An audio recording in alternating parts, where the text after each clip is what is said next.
ചോറെടുത്തിട്ട് നമുക്ക് ഇച്ചിരി കൂടെ ആ എരിവുള്ള മീൻകറി കുറച്ചുകൂടെ അങ്ങോട്ട് ഇട്ട്, ആഹാ സൂപ്പർ കട്ട എരിവ. കുറച്ചുകൂടെ മോര് അതിൻ്റെ മേളിലോട്ട് ഇച്ചിരി മോര് കൂടെ ഒഴിച്ച്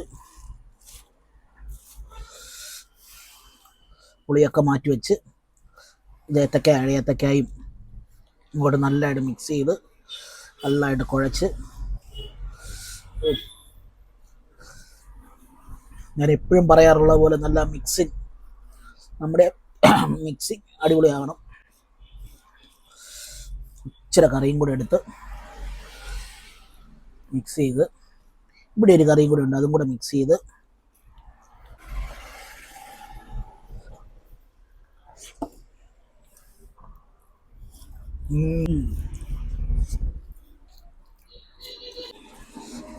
സൂപ്പറാണ്.